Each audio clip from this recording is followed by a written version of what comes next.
Hello and welcome to the Luxury Lounge. That's right, every Thursday we head in the lounge, we shut the door, and we air our grievances with the world. And there's no grievance that's too big or too small or too frivolous. It is your problem, and it shall be heard. Now, if you have an issue, send it in to JTrainPodcast@gmail.com. All issues. It's called the Luxury Lounge, but it doesn't have to be a luxurious problem. The luxury of the lounge is a safe space to air your problems. There's nowhere else that you can do such a thing. There's nowhere else where people won't look at you and go, there's bigger problems. People are dying. Not in here. Your problems are the only problems in the lounge. Again, JTrainPodcast@gmail.com. Send them in. Title it Luxury Lounge. You know what to do. I'm on the road, people. I'm back out there. I'm doing stand-up. I would love for you to come to the show. We are taping this. This is coming out the 13th, I think, and I'm going to be in Stamford, Connecticut. You know. We love Stamford. New club in Stamford. Raleigh, North Carolina. Lexington, Kentucky. Charlotte, North Carolina. San Diego. Just added to the calendar for the new year. I'm going back. I just realized I'm going back to San Diego. So jaredfreed.com for tickets. jaredfreed.com for tickets. Also, if you love the Luxury Lounge, we do a Patreon version. Patreon.com/JaredFreed, Patreon.com/JaredFreed.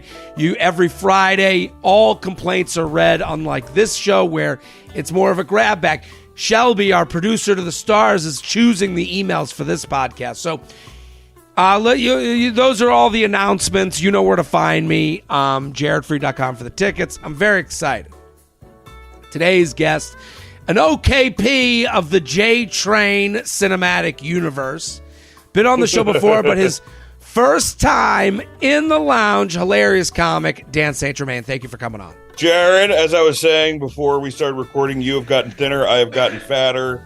I'm having a thin week, but thank you. I'm already That's my first gripe. But that you seem to make it work. You seem to stay in the zone of just like you could get fat at any moment, or you could be really thin at any moment. Like, I'm like Ricky Lake, and I just go up and down, up and down, up and down. Right, the swings are big for you. For me, I get the thing. I know I'm gaining weight when someone looks at me and goes, "You lifting? You jacking up?" Like, as if I'm like a fucking, heavyweight champion trying to gain. Yeah. It is very weird. Yeah, you're like, my shoulders actually deposit the fat first. That's what it is. Go straight to my chest. Put your hand on my back. It's like a waterbed, Well, listen, Dan is hilarious. I want everyone. It's been a while since you've been on the podcast, so I want people need to go follow Dan. DanSaint.Germain. You've done everything. I feel like all your internet stuff, you try to throw people off your scent. You have your website is danstgermain.net. I can't get .com. Well, trust me, I am not trying to throw people off my fucking scent.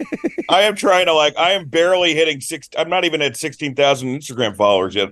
Guys, I'm trying to get We're going to get you over that hump because let me just say this. I am a huge Dan St Germain fan. Can you get me to 20,000? I can't make that kind of promise. Listen. I'm not. Girls got to eat. The homeless guy you give $5 to, and I ask for rent.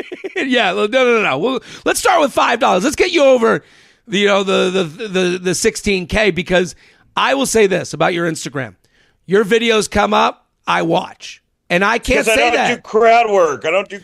You're doing bits. Well, that is a good point. And you're putting up, but you have that is the thing I think about every time I see your videos. It's like, I'm like, you have all these bits that are out there and been taped. Like you have a catalog almost. I have 2 albums that are out there, a half-hour special, and I just recorded a new hour, which with Jason Katz and Ryan Tavere. I don't know if he's ever worked with you, but he's worked with List and Norman and Sam Morril. So I basically quit stand-up for a year and then kind of quit because of COVID. So I basically quit for 2 years and just focused on writing. And then I realized no one fucking gives a shit about me as a writer if I'm not doing stand-up. So I got to go back to stand-up.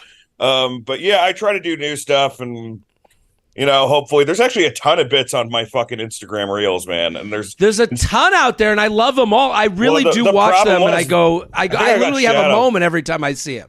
I think I got shadow banned, dude, because I had like one bit that got almost 2 million views, and then since then it's gotten down to like a couple thousand each. And I think can tell you why. What? I don't know if the shadow ban thing exists, but I could say you are topical in a personal way, which I think it's like an evergreen topical, because you'll bring up things and I'm like, yeah, I do remember that thing. And then you do it in a great, this is meant as a total compliment and a gushing moment, but I truly mean it. You'll have bits I'm like, I do remember that exact news story. It's crazy you're bringing it up now, and I'm still loving the joke. Like, I'm having fun with it. It's not like I'm going, sometimes you ever watch 30 Rock now? And then, it's like The Sopranos now. Right, 30 Rock is like sometimes they'll like bring up like, oh, these weapons of mass destruction, I can't find my keys. Right. Yeah, and you go, I can't even understand this. I'm brought back to a year, but I'm like, I know this was a funny joke then. Right. I'm watching your bits. They're all great. It's all hilarious. Everyone should go follow Dan St Germain. DanSaint.Germain. It'll be all over my social media. If you weren't a really good comic, Jared, you would be a really good agent, Listen, some people, every time I go to a club, they think I'm an agent or a manager. I get asked for my ticket, and I don't. Well, clearly they haven't seen most comedy managers, because if that's the case, you're the most handsome comedy manager. Like, you look like a sports handsome agent. Jared. You look like a sports agent. You don't look like a comedy. Like, remember, like the first time you've been to Montreal, right? Ooh. Obviously, the first time you go to Montreal, you get like nervous. You're going to see all these like cool industry types. And then you meet like Pee Wee Herman's manager, and he's like a fucking serial killer. Sorry, I did meet that guy. He's probably a nice guy. But like, and you're like, oh, none of these guys are cool. Like, comedy's like the last thing an agent can get into if they can't get into rock and roll sports, then acting, then writing and directing, and then at the very bottom, it's comedy. For the listeners that don't know, the Montreal Comedy Festival is like the biggest comedy festival of the world. It's like a networking meeting of sorts and comedy festival. And you're right. The managers you see there are like, they're not in the hot Armani suit. It's like couch cushion upholstery suit. Yeah, it's very like floor rep of a Men's Warehouse. That's what all the guys look like, Listen, let's get into the show. I want everyone to follow Dan at DanSaint.Germain. He has a new podcast that I'm going to be a guest on. It's coming out. It's not out yet, so we want you to follow him on Instagram so you get ahead. It's a horror movie podcast. It's called The It Couple. It will be out. He's doing it with his wife. Love it. Love the topic. You are a horror movie buff of sorts. I wouldn't say I'm an expert. Like, I'm not a film major. I majored in fucking theater and politics, so I don't like know. I don't the know most exhausting combo. Yeah. That is like you never want to meet someone who's literally in theater and politics major while they're doing the major. Like, can you imagine at a dinner party? The Ronald Reagan school bullshit. Yeah, now I'm like a fucking centrist who hasn't seen a Broadway show in years. But like, I think I love horror movies. I love watching with my wife, and we decided that would be a good podcast. Let's try Simple, baby. Simple. Hopefully, but we have you on, and then by the time you guys, when this comes out, we're going to probably start coming out in July, and we're going to already have like 12 episodes, Banks. You're going to be on, and we also have, Dan Soder, Henry Zabrowski, Dolph Ziggler, the wrestler. Really? Anthony Antamanek, Alana Glazer. There's a lot of really big guests that are going to be on the show. So Papa St. Germain pulled in a lot of favors for this one. So everyone's got to go follow Dan now. DanSaint.Germain. We got to get him over 16K. Let's go. Let's get to the complaints. You ready? I'm ready, baby. Okay, I'll do mine first. Hit the music, Shelby. Okay. Is this going to be video too? Because my hair looks like shit. It's going to be video too. I'm sorry. Hey, YouTube land. But don't worry. Listen, this crowd is very forgiving. They like your hair. I think your hair looks good. It's just unwashed. That's the problem. But keep going. Yeah, but that's kind of the look people go for, I think. Is it? Okay. Yeah. Women don't wash their hair for weeks at a time. I know. I don't know. I don't understand that. I think that's gross. But I guess it's good for the hair. It's one of those things where they're like, they joke about it in a way that you're like, this joke isn't funny for me anymore. You haven't watched in how long? And then they do, and then you go like, they'll do the body shower thing. I have never felt good after a body wash. I can't even understand. Right? I need the stuff in my hair, you know. Right. I need to know that I'm going through an actual cleansing process. But I have like almost every girl I've seriously dated. I mean, it also is me, and I look like a French cartoon, but I mean, like most of the people that I've dated, like women, they are like, yeah, I'm taking a shower, but I don't have to worry about my hair until later in the week. Right. Like, are you Bob Marley? Like, what is going on? All right, let's get to my complaint. You ready? Jared, he has some problems. Jared, he's got some issues to do. Get off his chest right now. Jared has a lot of issues. Jared has a issue with a lot of things that we can discuss. Can you relate to the problem now? So I've been flying around a lot. Have you been to a Delta Sky Club at LaGuardia recently? Is that where the Sky Lounge? I never get anything, man. I mean, I had like Clear for like a month when it was free, but I never. And my wife gets so pissed off at it because she has Quick Check, and I fly. She's got it all. I fly twice as much as her, you know. Right. So even the last year I flew twice as much as her. So I don't know. I sit in those. I don't know why I don't do it. I guess I just never think it's going to be worth it. And I think you're going to give me a reason for why it's not worth it. Well, it is worth. It's worth it. I'm Sky Club. I'm Delta. I'm committed to Delta.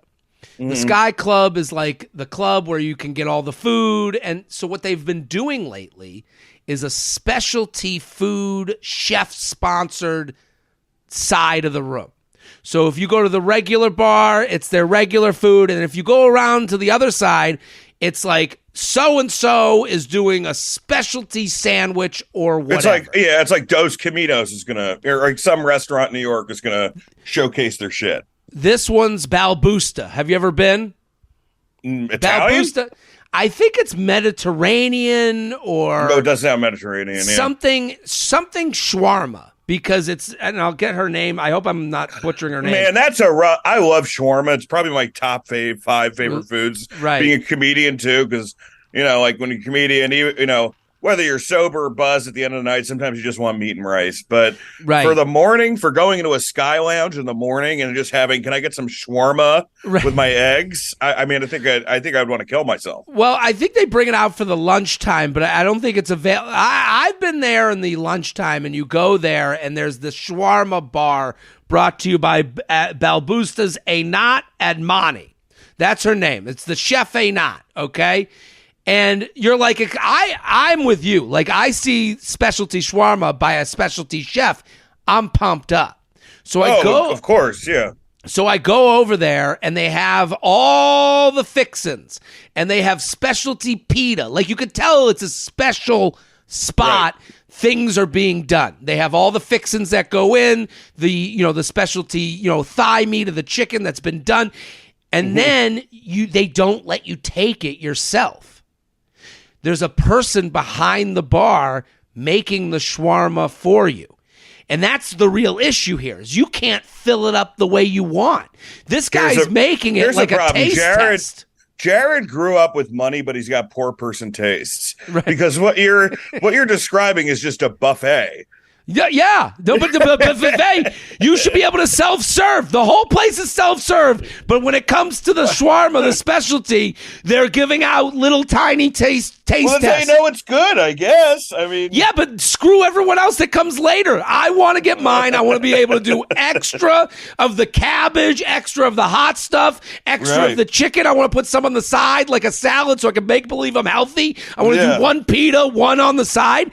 And you're taking away, there's one guy. White sauce. Yeah, white sauce. And now I got to go to this guy like, fucking Oliver Twist. Please, sir, can I have some more? And it's like he's putting like one piece of chicken, one piece of cabbage. I was so frustrated. And then I kept going back up, and the guy goes, "You're back again?" It's like, you don't have to. This was supposed to be special. You are a nightmare for an old country buffet carving station, my friend. Right. Keep it coming. Keep it coming. You're gonna get you get your workout today. I agree, but have you ever had this moment too where there's like a bunch of free samples and you're like, I'll just have a couple and I'll eat later, and then you have a great meal planned, but because you eat so many small samples, you kind of ruin that meal? I mean, every trip to Costco, that's like every meal has been ruined by a Costco trip. It's true. I just was in a Costco in Montreal. It's still a madhouse there. Montreal. So in Canada, Costco's are like more like convenience stores than they are. Like for us, it's a special moment. I think in Canada. No, it's a special thing. It's huge. Is it? It's gigantic. It's like they have their own gas. It's tons of people. Yeah, and it's cheaper because the dollar's stronger. This is great. Okay, Dan St. Germain, you ready to do your complaint? I am, yeah. Hit the music, Shelby. It's the guest's turn to complain. They're ready to jump in. They've got lots of problems too. It ain't all about Jared. Let's hear their complaint of the day. Let's hear their complaint of the day. They're invited on the show to have some fun and complain with you. Let's hear that complaint. Okay, go ahead. All right, I'll start just with a political one, but I'm really getting annoyed by how Hollywood our New York mayor is, and rents are still going up. I just don't know what it's like to be what does it mean to be a Democrat in New York City or both Democrat? Because like your rates keep going up. I mean, the rent and the taxes go up together. You kind of wish like, okay, well, Democrat, the taxes will go up, but the rent will go up, right? That's but no, it's not. I mean, this is a total city for the rich. And, Are you living in New York City? I am living in New York City. Yeah. And it's just, it's like neo-cosmopolitan liberalism where it's like, hey, we're going to do, a photo together at Pride rally, but like none of these, poor gay kids from the Midwest that came here can afford to live in something that's not like 5 people to a studio. So it's like, it's just performative liberalism, which is probably like why I haven't voted in a while, because I'm not at all conservative or Republican.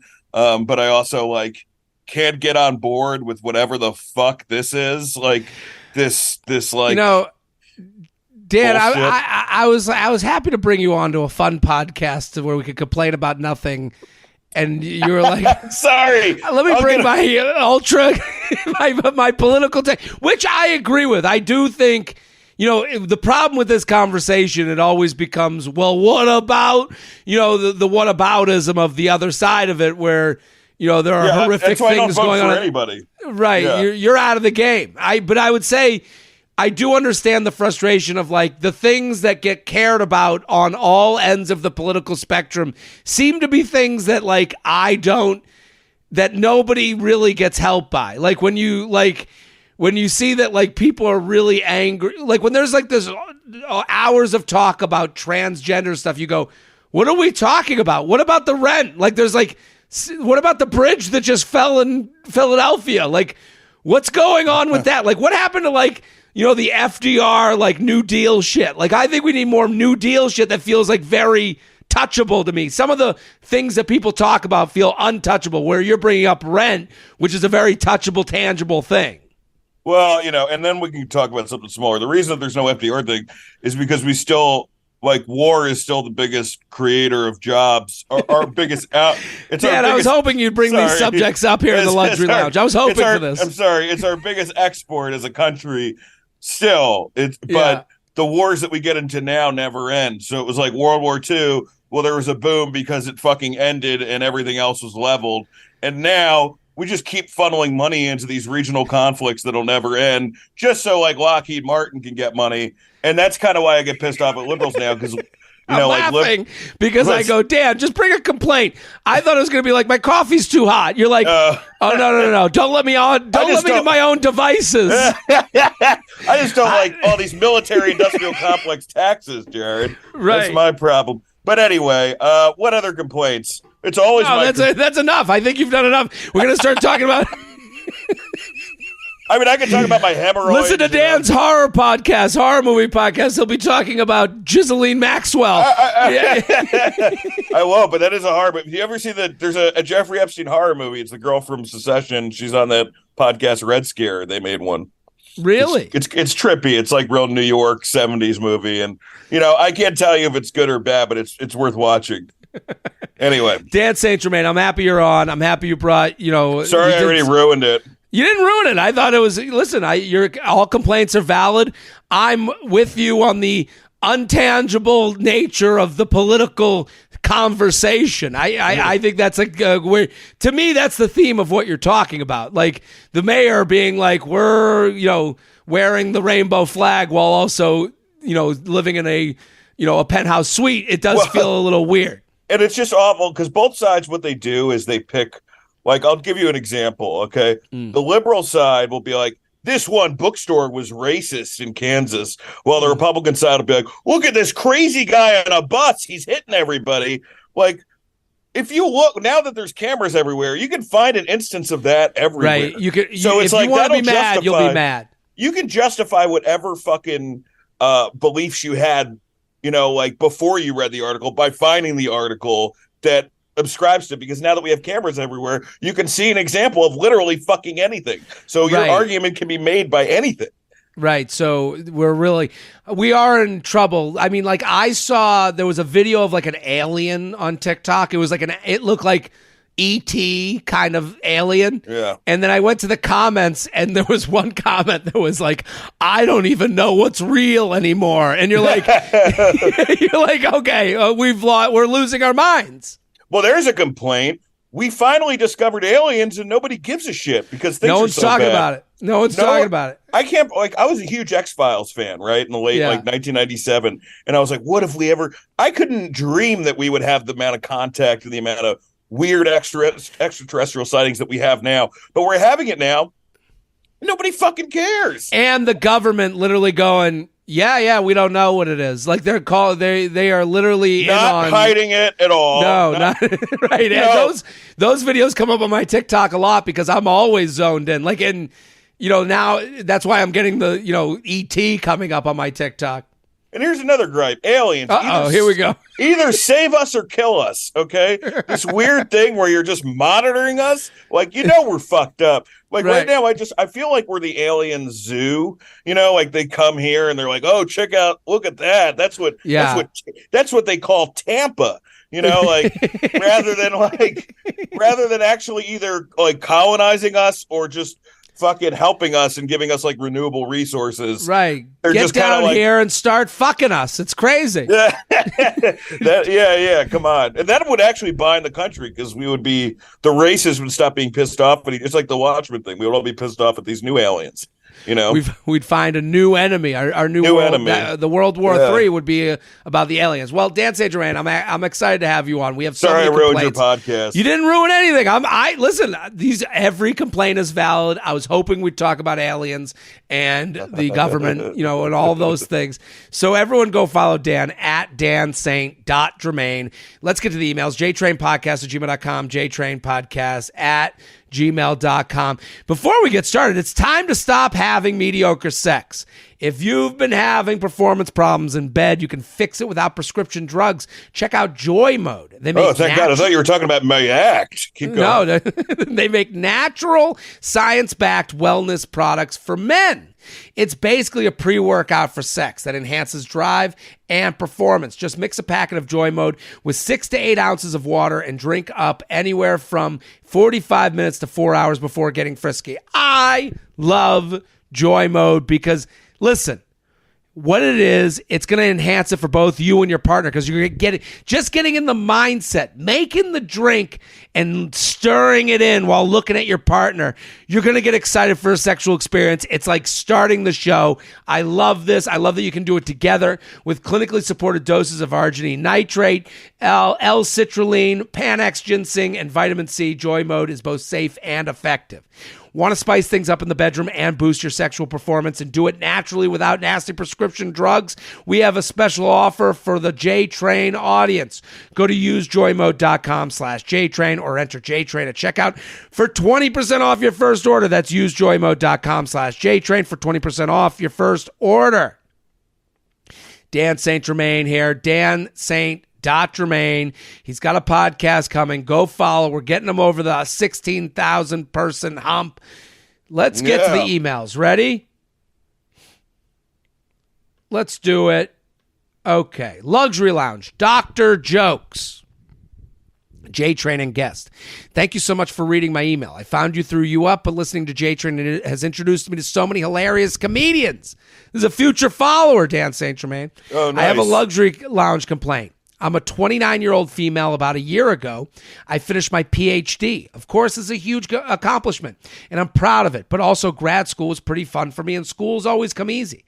The thing that is killing me is the number of people who make the exact same joke. Do I have to call you doctor now? I have probably heard this over 100 times, and oftentimes, the same people say it multiple times. Guys on dating apps, my uncles, acquaintances, etc. It is so unfunny to me at this point, and I can hardly muster up a fake laugh. But if I don't laugh, I feel pretentious, like I need to say something to humble myself. Sincerely going to need a medical doctor if I hear this joke one more time. What do you think, Dan St. Germain? I mean, every time you hear a complaint like that from a girl, you also want to add, unless he's like really handsome. Because like it's the same thing. It's like I think that if anything, who's that next big comedian now? Matt Rife has proved that women are just as shallow as men, folks. Like, fair. Like you have to be like Matt Rife hot. You can't just be like, fucking cute girl next door hot or cute guy next door. You got to be like Matt Rife hot. But like, if he said that, she'd be like, oh, that was fucking hilarious, because you can literally create, ice sculptures off that guy's abs, Right. But like, the difference between creepy and hot is looks away, as some have said. Yeah, my friend, there's comic Neil Stasi. I don't even know if he really does anymore. Really funny guy, though. He used to be like, if you did Ryan Gosling's Drive with just like an ugly guy or a mediocre looking guy, the whole movie would just be people going, stop looking at me. Stop looking at me. Like, what are you doing? Right. But as far as what's her complaint, like, so she's not doctor yet, and she's annoyed just by that joke. No, she is a PhD. Why are guys saying that? Well, guys are hitting on her, as you're implying. And listen, her complaint is way deeper than her complaint. If you think about it, okay, we do this to every person that's a PhD that can't perform surgery. We always have to check them. And that's what people are kind of doing to her. She's a PhD, so like, oh, should we call you doctor now? Because we assume that anyone with a PhD remember when Bill Cosby was going by Dr. Cosby? That's and you were right. like, and you're like, what a piece of shit, pretentious asshole. He stopped going by doctor as soon as the sexual assault allegations came out, though. Now he's just like, Cosby. That'll make it work. If they think I'm a doctor doing it, that'll make it worse. Right. I mean, that's the thing, though. People go, this is people cutting her at the knees. And that's the annoying part. Is like, oh, should we call you doctor? It's like, how about you fucking call me doctor? Because I earned that degree. I earned the PhD. I am the top level of expert in this thing. It always feels like when someone like makes this dig, it's also to like let you know, like, well, I know you don't make as much money as a real doctor. I know you can't perform surgery like a real doctor. You can't get me a prescription for Xanax like a real doctor, Hey, if you can get me a prescription for Xanax, I'll call you anything you want, baby. Well, that's the problem, is she's being told, like, yeah, sure, PhD, but calm down, young one. Yeah, I agree. I understand why she would get annoyed by this, but I remember, like, conversely, when I was like in my early 20s, I went out with this doctor. who was like a brain surgeon. She was like the most like qualified, and like it was like she had this like beautiful story of her dad left and was like a concert pianist, and like she would go see him at Carnegie Hall without announcing she was there while she was a brain surgeon. It was like a fucking movie or something. But I was like, I was so intimidated by her that, I mean, also she was way more attractive than me, that I never got a second date. So I'm wondering if I like respected the doctor thing too much there, you know, right. Like if like, this is just like a guy, this is like old school tactics, right? Of like a guy trying to neg somebody in a like, oh, totally. This is under the undertones of it is a neg. It is a guy trying to make a joke, let you know he's not intimidated by you when really he is. He's letting you know. I mean, we get this with I'm a comedian. When you say you're a comedian to someone, people make me laugh. Oh, is this a big joke? Oh, do you think you're funny? You know, people try to cut you at your knees. And what would you say if you were her when people are like, do I have to call you doctor now? I would probably, I mean, like realistically, I would just like go, yeah, you know, and then just stop conversing with the person. That's what everyone does. I mean, you do that too when you meet like an annoying person who wants to get into comedy on the road. Right. And unless they really piss, I had a situation where somebody actually really pissed me off, but like for the most part, you just do this.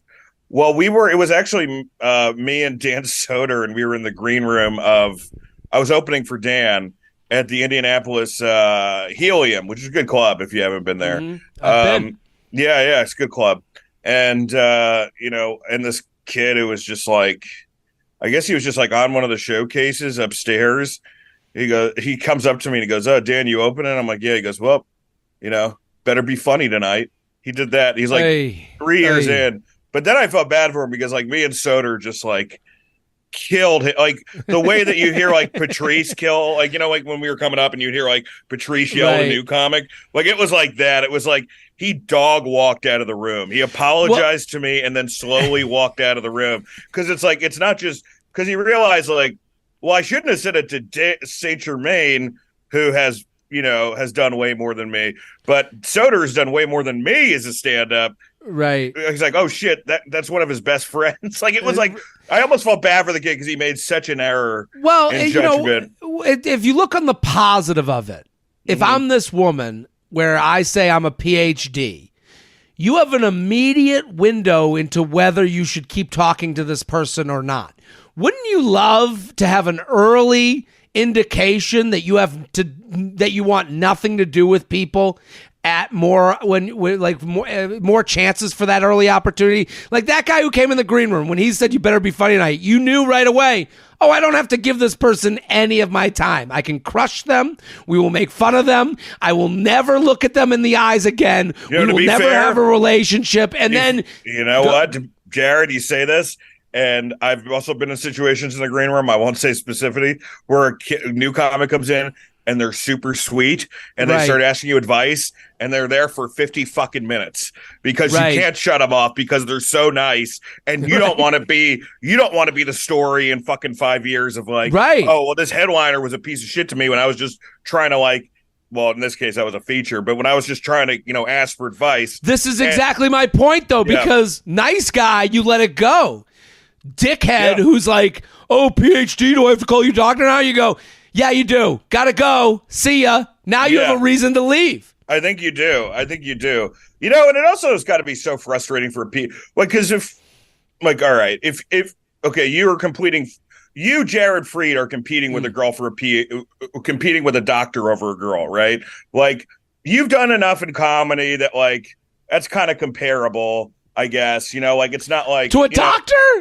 Well, I mean, it's not, dude, it's not nothing. I'm just saying it's like, but like there are female doctors who are losing romantic roles to yoga instructors. I mean, imagine being like a neuroscience or a neuroscientist if you're a woman, right? And you're like, oh, and you're cute, right? You're not like, maybe you're not a knockout, but you're cute. And the guy is like casually dating you and other girls. And then he's like, oh, sorry, you know, my yoga instructor, we're going to be serious now. And she's like, this bitch took like a fucking 6-week course in the mountains. Right. And I've been the value to school for 7 years. And just because she can like bend easier, like she's going to lose. Like, it's got to be so frustrating, man, to be like an educated woman in so many ways, you know? I agree with that. JTrain podcast at gmail.com, JTrain podcast at gmail.com. Keep sending in your luxury complaints. Luxury Lounge, send it in here with Dan St. Germain at dansaint.germain. Go follow on Instagram. Hilarious comic. Luxury Lounge, the sky is falling. Dear Jared and esteemed guests, all the feathers, I'm writing you from my apartment in Brooklyn as my ceiling shakes nonstop. I live in a fairly modern building with a spacious rooftop, 24/7 laundry room, and well-equipped gym. On paper, all this sounds great. All this sounded great, so I jumped immediately into signing the lease. What I didn't realize in my short apartment tour was that my unit is right below the gym, and any jumping or weight dropping up there shakes my apartment as if there was an earthquake. That's a nightmare. Jesus. Nightmare. I have woken up to crazy shaking, afraid that there was an actual earthquake or that the building was going to collapse. By the way, this isn't a luxury complaint. This is just a straight up complaint. Listen, the luxury is the place to complain. It can be any complaint. I usually work from the office and I barely spend time in my apartment, so I didn't feel the shake until a couple weeks after living here.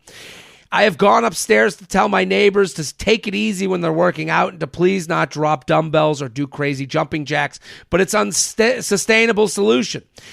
I don't want them to see me as an annoying neighbor. I know it's very privileged to have an in-building gym in New York City, but I feel but I really feel that I should be able to get a rent discount for this unstoppable nuisance. What should I do? Beware. The sky is falling. What do you think, Dan St. Germain? I mean, I actually get this one, right. This goes back to my rent too damn high thing. But I live in a really nice apartment in Sunnyside and it's very cheap, because it's Sunnyside, we have like a 2-bedroom. It's very spacious for like $2,100. It's amazing. But you go to New York, and I have friends with $7,000, $8,000 apartments, and you go in there and you're like, this is my size and kind of tinier, and you can hear more shit because it's in Manhattan, and you can hear people next door, and it's just unless you're super, super wealthy, you're getting fleeced constantly in this fucking city. Right. Constantly. You do have a moment, and we're doing this podcast over Zoom. If you're watching on YouTube, you can see Dan and I. We are doing more and more in this capacity, Zoom, and you're I can be... It does feel like the get the fuck out of here nature of New York is more apparent these days, because you're yeah, I could just have a yard and come to New York once a month on a Delta flight for $200 and then get a room for the night, or stay with a friend, or do whatever. Let me ask you something. If you weren't in comedy right now, would you be living here, or would you be in Westchester or fucking New Canaan or something like that? There's no way I'd be in New York City if I was not in comedy. I've thought about that many times. I'm in Kansas City. I went and got coffee just now. I just saw a guy in a huge Tahoe pull up in his sandals, get a coffee. He probably going to a lake. It was all accessible and easy. And I'm thinking in my mind, I'm going, that Tahoe, it doesn't matter how expensive it is. The guy spends $14 on his, mansion. Yeah, for sure. And it's insane. You're comparing alien worlds to one another. Yeah, it's but the problem is almost all the jobs have moved to cities. We're not but we're doing this over Zoom. A lot of jobs you go, for us, but I want to be close to comedy clubs. I want to be able to go to the Cellar. I want to be able to go to the Stand, go to, New York Comedy Club. I think for this person dealing with the workout, the biggest problem I would have, obviously the noise and people dropping the weights. They should have never built an in-building gym on a top floor. That's an insane... Why would they not put this in the first floor? This doesn't make any sense. People would be okay to have a gym in their building that was windowless. You could have put it in the basement and made it okay. So this was a mistake from the start. Here's the thing that would bother me the most. The person that you picture dropping the weights on the ground is the most hateable person you could ever conjure up in your imagination. So whenever it happens, not only are you annoyed that the weights have fallen on the ground, but then you're also going, this piece of shit gym asshole in a tank top who's bragging about the chickie bang last weekend. Dude, you think it's like, and then dropping it on the ground in spite of me. You think it's like Malibu from American Gladiators up there, right? Like beautiful, like permed hair and like just like fucking like just dunking on nerds and shit, right? You know, the person you think of, it's not like, because listen, noises are unavoidable in the gym. The fact that they wrote like, how can I stop people from doing their crazy jumping jacks? I don't even know what a crazy jumping jack would be. If a jumping jack is making noise, then everything makes noise. So unavoidable. I'm glad we got on the topic of gyms because I got a couple gripes, Jared. Yes, please. My thing with gyms is I get really uncomfortable when I see guys hit on girls in gyms because I'm so disgusting at a gym. And like when I'm there, I'm just trying to desperately set that St. Germain doomsday clock an extra year. You know what I mean? And like push it back. And I imagine too with a lot of these girls, even the ones that are like super hot, you're trying to work out and then some dude's like spitting game. Like you're in physical pain. You're exerting yourself. You do not feel sexy right now. This is not like a bar. Right. But there's plenty of people, they fuck their personal trainers. They get laid from gyms all the time. Maybe like if you're an exceptional level of hot where you're living at the gym all the time, then it's okay. You are obsessed with hotness. I am. Well, I gained. I'm like at 280 now, dude. I got to like fucking drastically go down. So I think that's. Well, I think you look great. You're a good looking guy, though. I'm becoming so fat. I'm becoming non-binary, but not by choice. Like if you took my clothes off, you could not identify whether this was a man or a woman. So yeah. I mean, look. I mean, fat guy. I got a handsome face, and I have definitely outkicked my good coverage. Hair. Yeah, and I've outkicked my coverage. Like if you looked at like the girls I've dated versus like what my stomach looks like, you'd be like, oh, this guy did pretty good. Stomach to chick ratio. That stomach, math equation. Yeah. Like some guy who looks like John Daly is like still killing it, But now I'm a married man. It's all over, folks. So, JTrain podcast at gmail.com. JTrain podcast at gmail.com. Here with non-binary hero Dan St. Germain. DanSaint.Germain on Instagram. We're sponsored. Today's episode is sponsored by Honey. The easy way to save when shopping on your iPhone or computer. Searching for deals can take forever. Googling promo codes, clipping coupons, it's exhausting. Not anymore. PayPal Honey is the free shopping tool that scours the internet for promo codes and quickly applies the best one to your cart. I will say this. This is a good product. Great product. I just purchased something and Honey, literally I forgot about Honey. And then it like popped up on the checkout screen. That's how great this attachment is.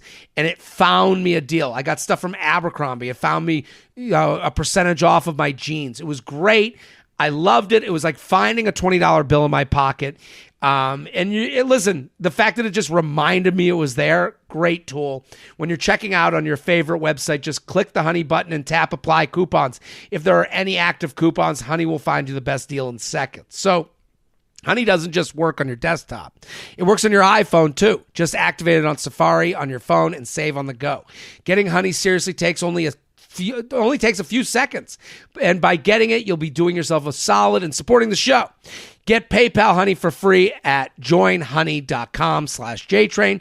That's joinhoney.com/JTrain. Joinhoney.com/JTrain.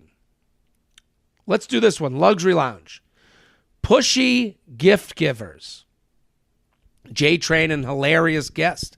My mother loves giving an obnoxious amount of gifts for the holidays, which over the years I've learned to accept them and usually dump half of them to Goodwill within a week after birthdays and Christmas. Now I'm married and she wants to get me a gift for my 2nd year anniversary. Oh my God. First off, why is an anniversary gift necessary? And the 2nd year, am I going to have to do this forever now? Nevertheless, now she keeps emailing, texting, and calling, asking what I've considered as a gift since she cannot think of anything. Ugh, that's the worst. So now it's my responsibility to be a research team to find shit I don't want or need. It's clear that she only gives gifts because it makes her feel good and doesn't like giving cash as it's not sentimental. And to top it off, I could never admit donating things off to Goodwill, as I'd never hear the end of how ungrateful I am of her gifts. How do I get out of this? What do you think, Dan St. Germain? I agree. I used to have a situation where, yeah, this actually one hits me a little bit because I I don't want to get as deep. I actually have a deeper answer for this because, like, I think some people my mom who passed away in February, she sometimes. I'm very sorry. No, it's okay. But a couple of years, like, she would sometimes give. She was a very emotionally closed, so she would like give a lot of gifts at Christmas, and sometimes she would also owe me money. So it was very bizarre. And then she just stopped because she kind of went off the deep end, and anyway, that's another story. That's more of an Irish meditation podcast on problems with closed off family. But yeah, I would understand the difference between paying you back and getting you gifts from a mom. I can understand that. What I do too, I understand that too. It's just it was so much shit, and it was just like. She wouldn't talk for a while and would kind of like compensate with the gifts. And I don't know, man. I mean, it was nice. Look, it was not. And then she just stopped. She didn't. Right. The last couple birthdays and Christmases, she hadn't given me anything because she had just forgotten because, there's a lot of problems there. But, yeah, I understand. But somebody gives you too big of a gift, it's a little bit like every once in a while, if I'm like working with somebody, they're a good friend. Like if I see a book they may like, I'll go buy. I'll be like, hey, this like anything under $50 if I'm really close to somebody. But like for the most part, like these huge ass gifts, like unless it's like a fucking gift certificate to a restaurant or like an experience, like I don't need I live in a small enough apartment. I don't need new shit. I really don't. What really sucks about this on a macro level. She says it's her mother-in-law. What sucks about that is like her mother-in-law obviously has some sort of issue that should be discussed with a therapist. She's giving this gift and she's doing it for her. She fills some sort of hole that she's not working through. So now the daughter-in-law has to deal with, this is the problem with marriage. I know my family. I know my dad's issues. I know my mom's issues. I know how to snake around them so that I feel comfy cozy. The minute you get married, you invite this whole new crew of people with whole new set of issues that you now have to learn ways around. And that's what this person's dealing with. Yeah, I get it, man. I just think in general, like when you get older, gifts become more cumbersome, like I get it when you're a kid, and I think part of the reason my mom still did it is because she wanted to, it was a sweet reason. It was like she wanted to see us. It's all from sweet spots. Yeah, she wanted to see us react like we did at Christmas or something when we were kids. But like when you're an adult, you just don't need a lot of shit, and all the stuff that you need is like cigarettes, rent money. It's like stuff that's like. I don't think she's going to ask her mother-in-law for some Marlboro Reds. I think what she needs to do, here's what I would do if I were her. Thank God for mighty Google. There's got to be a Reddit out there that tells you which companies have the best return policies. Wow, that's so you smart. find which companies have the best return policies, and then you go, hey, Mom, I really want this thing from Bass Pro Shop or wherever. And she'll go get it for you, and you go, thank you so much, and then you return it for cold, hard cash. That's the move. I think that's the move, although I don't know a lot of places that do that, but yeah, whatever. Mostly it's store credit, right? Even if it's just store credit, some places might get it. Hey, this store is great, and then she'll get you whatever she thinks, and then you get to go back to the store, and you can get what you really want from that store. Or you do it like maybe an Amazon. I mean, gift card and money. She said she won't do. That's something she won't do. So you got to do a store you like, and you say, and so you don't have to choose anything from this store I love, and then you get to go back and you get to go to the return policy and use it. Or like just like shoe, like Nike, like something you're always going to need new shoes like once a year. Right. So it's like, Why not? JTrain podcast at gmail.com. JTrain podcast at gmail.com. Here with Dan St Germain at DanSaint.Germain. His socials will be all over my socials. Go follow. Hilarious. I love watching his videos. All bits, no crowd work. He's out of the crowd. There are some crowd work bits, but there's way more. It's like 85% bits. No, I always stop on your videos. I would say 90% bits, 10% crowd work. I always stop on your videos. Dude, some of these crowd work clips, these kids aren't even trying. Like it's pretty bad. It's pretty bad. Like they'll wait. Like it's look, if the audience member is saying the funny thing and you aren't, it's found comedy. That's not real comedy. You just took a picture. You basically what you did is you took a picture of a weirdo on the street. That's what you did. I don't know if this connects with the audience as much as it connects with other comics. All right, I apologize. No. I wonder because like I put up videos of crowd work, and the one thing I will say, like I used to host, like I have done crowd work. I think I have a critical eye for what's fun moment in the room and what would maybe translate, and I take some chances. There are some people that put crowd work videos that I don't think I've ever had a good conversation with. Like, I don't think they've ever spoken to a human being. You're like, this isn't your strong suit.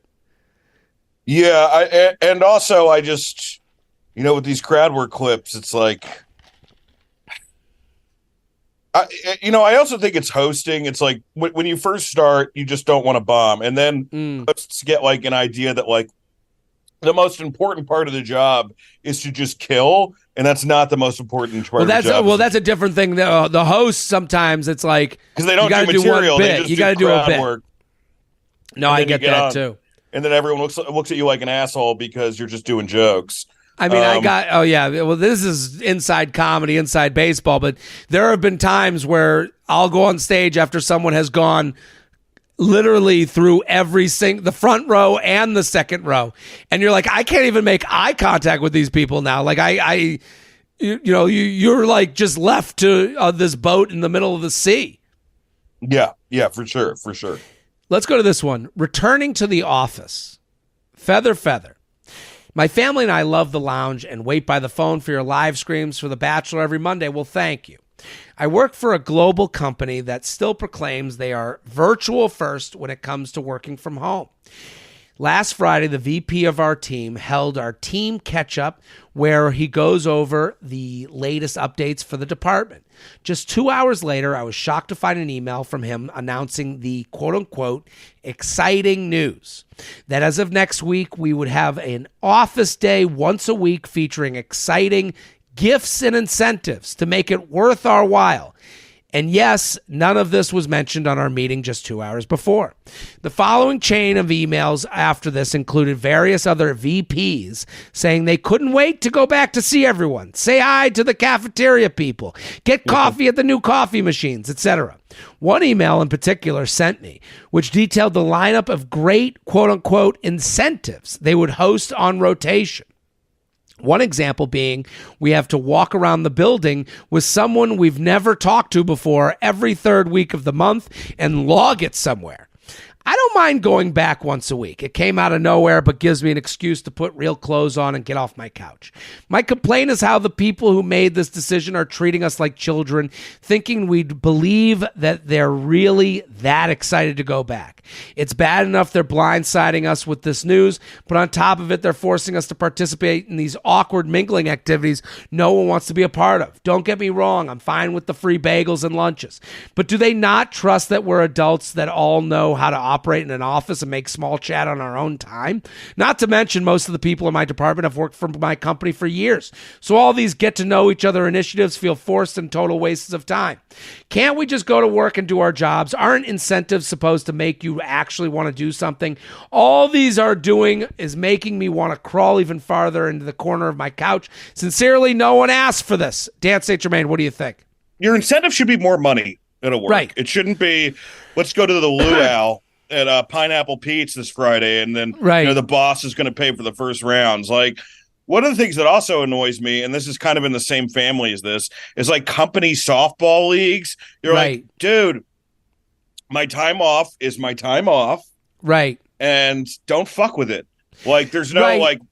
I don't think they realize that our generation is into hard, numbers. We were brought up on capitalism. Let's stick to capitalism. We are brought up on make the money, go to work, make the money, go to the nice restaurant that you get with all the money you made. The idea of this like, oh, hey everybody, we're coming back. High fives. It's like, no.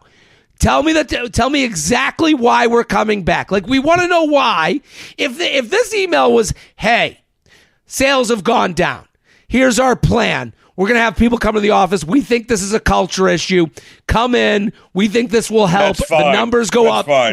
We're cool with it. It's this, hey, everybody, we're giving out party hats and cake and ice cream. Wouldn't it be fun? There's a clown making balloon animals. Uh-oh, you guys got to stay late for the limbo. Right. You know? No. Tell me the reason. And that's the thing. Especially in corporate America, we're lucky. We work for ourselves. We don't have to sit there. We're imagining. My job is imagination, which also makes it hard to complain about not getting work. Like, no one's hiring me to dream, you know? Right. But in this world, like where you have a boss, there's a corporate structure. I will say this on writing just be jobs, honest though. with me. I don't need to hear about the fucking tooth fairy. On writing jobs, though, the jobs, the showbiz jobs that I have had where you're part of a team, which have actually been quite a few, like you've written for a lot of TV. Yeah, they do this shit. They still do they'll do softball's a big one. Like we'll all go. Like I get it. It's nice. Like let's all bring the company out to dinner. But like for the most part, like sometimes you bring the company out to dinner and like you're really nervous about making the show good. So it kind of like interrupts like the mode. No, let us do the fucking job. Let us do our job and go home to the people we have chosen to befriend and make love to. This idea that I want to it's just so fake. It's funny. Like, me and my wife worked on the same show. She cast it and I was writing on it. And we never hung out. We only hung out when we got home, like we were there to work, Get it done. And the thing is, we are a more realistic generation. I don't think there's the generations above us. There's this idea of coming to the office. We're going to put our hands on our heart and sing My Country 'Tis of Thee and then salute our troops. And then we're going to all hold hands at work and we're going to love each other and we're going to make a great company. It's like, no. The minute the boss got so rich that they never had to show up and you work for a mega corporation and Mr. Smith doesn't walk by your desk and say, good job today, Dan, is the minute we were like, screw it. We come in, we work, we go the fuck home. That's the same problem I have when companies try to be too charitable. I'm like, use the tax code to be charitable. Like, you shouldn't use like just because, one company's giving $10,000 to cancer research and then dumping chemicals into a fucking river, like that doesn't make up for that. Just be a company, man. Follow the rules and try to make money. That's why you're there. You're not trying to facilitate a social environment. You're not trying to facilitate social change. You're just, you're giving people work, and that's enough because people need work or else they feel like shit. JTrain podcast at gmail.com, JTrain podcast at gmail.com. Here with Dan St Germain at Dan St.Germain. Let's do one more. You ready? Oh, yeah, baby. I love it. One more. I like this one. Cigarettes by the Sea. Jared. That's Dan's autobiography. Like that sounds like my memoir. Cigarettes Dan by St. the Germain. Sea. Hypodermic needles in the sand. Jared, an illustrious guest, longtime listener, first-time writer. I'll get right to it. My mom recently took the family to the sunny Florida coast and booked our favorite beachfront condo. We love spending morning coffee time on the patio to watch for dolphins, and the evening breeze with a cold drink in hand is the perfect way to end our night. This year, however, we found ourselves driven inside by cigarette smoke from the unit below us. We tried to We tried to persevere through it, but it was so strong that the smell burned our nostrils and clung to our clothes and hair, totally ruining the vibe. The property is allegedly smoke-free, but even our complaints to the building manager didn't deter the 3 old broads on the first floor from lighting up on an hourly basis. For the rest of our trip, we found ourselves standing inside the closed patio door, clutching our coffee cups and wistfully looking out at the ocean like a bunch of sad dads. I'm not suggesting these 60-somethings have to leave the property to get their fix, but shouldn't they book a smoker-friendly rental? Sincerely, Beach Trips, Not Cig Rips. What do you think, Dan St. Germain? I love that sign-off. I don't know, man. I mean, they're smoking outside, so it's like, what, like every single property by state mandate has to have like a gazebo you're supposed to smoke in? I mean, I guess get it. It's annoying. Your response is the problem. Is like, we're outside, man. What is the problem? And it's I understand. But you're going, I'm on a patio. Like anytime, if you're not a cigarette, the problem is if you're a cigarette smoker, all you're trying to do is have 5 minutes of happiness in this crazy mixed up world. And also, go ahead. No, when you're on vacation, you're just smoking. You smoke more, so it's like I'm relaxing, you know. Right, but I guess the from the other side of this, when you're on vacation, you look at the sea and the dolphins more.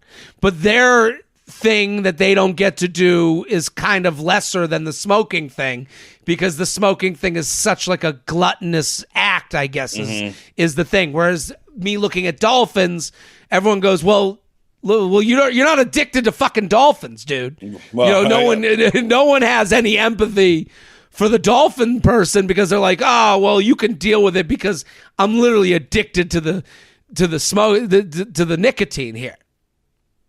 Yeah, I don't know. It's I vape, so I try not to run into those problems. Or like, if I smoke a joint, obviously that goes away pretty fast. I get it. I'm sympathetic to this person's side. But I'm also, as a smoker, I'm also sympathetic to the other side. It's like Israel and Palestine, man. I don't want to make a decision on this. I was hoping you'd bring up, first you got the podcast wasn't heavy enough. I was hoping that your mom passing away, Israel, Palestine, little Jeffrey Epstein sprinkled in. This was the Dan St. Germain special. I apologize. You really do make sure to get into all your talking points. You're like a politician. You're like, I got to get in some conspiracy theory. I got to get in some complaints about the Democrats. You paid a little Dan St. Germain on this whole podcast. I did. Republicans too. You got them in. The whole point is that I just can't follow directions, Jared. That's you followed them perfectly. This was perfect. I would say this person, what they need to do, you got to fight fire with fire. And I agree with them. All smokers annoy me because I don't smoke cigarettes. I think it's annoying anytime that's in my peripherals. I hate it when I see someone smoking, even a cigar. Like there's always this like dude with a cigar. Cigars are the dumbest. I hate it. Let me tell you about cigars. Cigars don't even get the fix. Right. So like I understand you may like the taste, but like I've tried to smoke cigars to quit cigarettes, which is the stupidest thing you can do because you just end up inhaling the cigar and throwing up. Right. But yeah, that I don't understand fucking at all. It's like for me, cigars are non-alcoholic whiskey. Like they're selling non-alcoholic whiskey now. You're like, you just want the taste of this? Right. Are you a fucking serial killer? What is wrong with you? You're out of your mind. Yeah. And it also goes with a personality where they talk about the cigars and they're just it's just a type that I don't want to be involved with.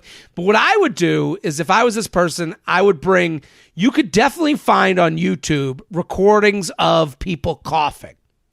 And I would bring it out onto the patio. Oh, that's smart. And on as loud as possible, I would put on the coughing mix. That's pretty frustrating. As soon as I smelled the smoke. Because I would be like, listen, you're going to smoke? Well, I'm going to cough. There's going to be and now we're all miserable. It's not a bad idea. I mean, you're clearly on the non-cigarette side of things. Right.